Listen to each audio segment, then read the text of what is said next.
The first thing that you guys are going to need to do to your loom is mark off on the short sides. So we have our long sides here. So we want the short sides marked off every 1/4 inch. The rulers that I have in class might have clay on them, so you guys might want to wipe them down just with a damp paper towel. Our rulers in class have a side that have 1/8 inch and then 1/16. I just like to use this side because it's just less marks to pay attention to. One thing I want you to avoid is placing it far away from the edge. And what'll happen is kids will start here and then they make a crooked line. So when they go to cut, it's not actually at that 1/4 inch mark. So it is easier if you just line it up. I already pre-cut some of these, so my video doesn't have to be that long. But just make your marks every 1/4 inch. Okay, and then when you guys are cutting, it's about the width of a pencil inward. We just need enough for the warp string to get caught in that little groove. So I use this part of the scissors to give myself a little bit more leverage. Just use that back side. Don't use the tips of the scissors. So do not do this. It's not actually helpful. It's actually a little bit harder.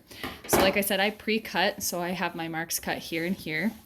In class, you guys are going to be creating your sketch. You can kind of see mine set on this loom that's already ready to go.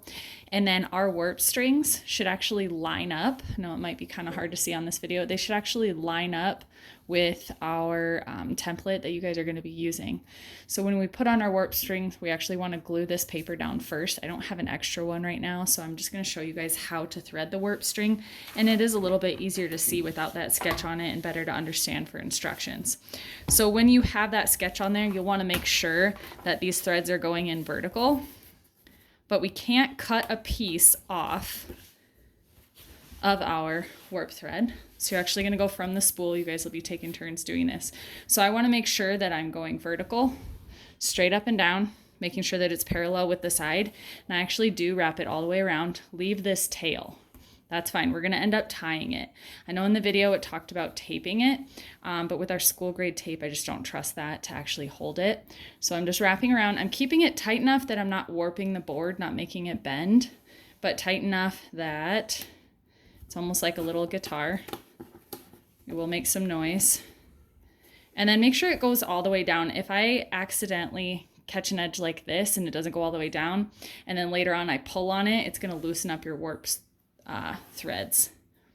So I'm going to just continue looping my entire board. Again, I'm going all the way around till I get to the back side, wherever that may be. Let's say I end over here and I have a thread coming off, then I would just tie it to this one. Usually it's on opposite ends, but we're just going to tie those together. Once you guys have the warp thread on, you'll be ready for the next video.